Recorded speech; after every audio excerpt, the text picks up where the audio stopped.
Can you imagine living in a war that continues to destroy everything familiar and beloved? I have lived through days that I cannot describe with enough words, filled with constant fear, unhealable pain, and loss I was unprepared to bear.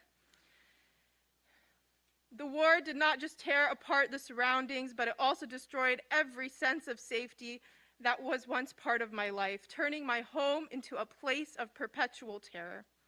I lost so much in unforgettable moments, like an undeniable stain in my memory. The deaths of my uncle and all his children, his daughter and his granddaughter, were tragedies that shattered my soul. At that moment, I felt like I was standing on the edge of the world with nothing to bring me back. And that day was not the end. 2 months later, I lost my grandmother, who was an angel to me, a friend who brought me peace amidst the chaos of life.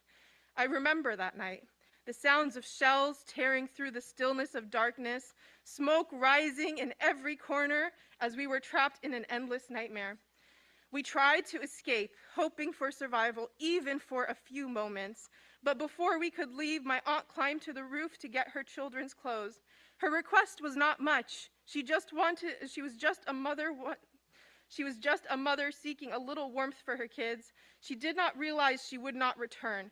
They targeted her mercilessly. How can this world ignore these souls? Innocent in every sense of the word.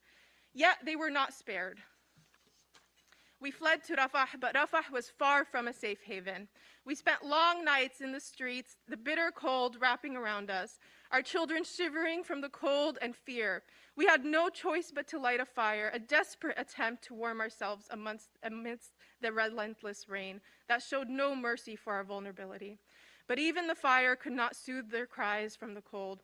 We set up a tent as a last resort, but the rain seeped in from every side, and yet these tents were better than sleeping in the open.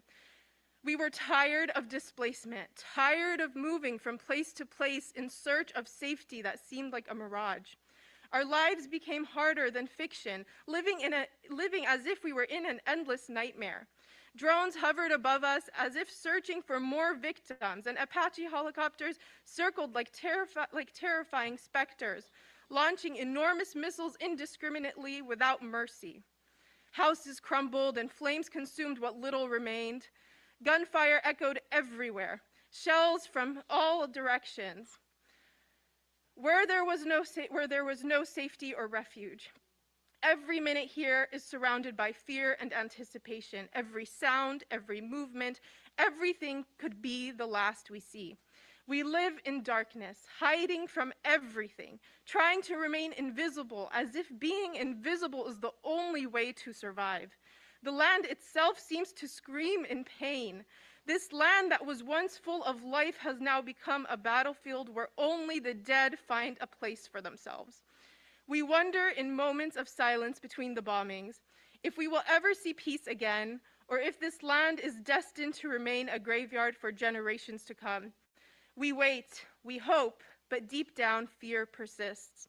Fear that the war will last longer than us and will consume us, leaving no one to remember who we were or the dreams we held. Fear wraps around our necks like a choking chain, tightening with every breath we take, with no escape. Death hovers above us like a merciless predatory bird with its dark, heavy wings, watching us, waiting for the right moment to swoop down on us. Every day we feel we are living on borrowed time, asking ourselves with trembling hearts and fear-filled eyes, how long will this war continue to devour Gaza? How long will we live under the shadow of constant death, waiting for an end that draws closer with each passing moment? The air we breathe has become heavy with fear, and the uncertainty of who will live to see tomorrow weighs upon us like an unbearable burden.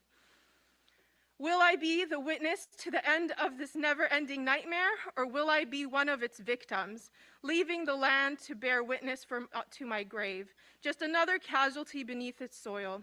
Each passing day feels like a miracle just to survive, as if we are battling an unbeatable force, The streets that were once filled of life and laughter are now empty, stained with the blood of innocents, echoing with the sounds of destruction. The hope that once lit our hearts has begun to fade until it has become a mere glimmer, like a distant mirage that appears and disappears as soon as we try to grasp it. Yet, with trembling hands, we cling to the fragile threads of life, even though they seem on the verge of breaking at any moment. We wait for the day that may never come, continuing to watch, living on blood-soaked land, wondering, will there come a day when we witness the birth of peace, or will this land remain cursed, haunted by the ghosts of war and destruction forever? Thank you.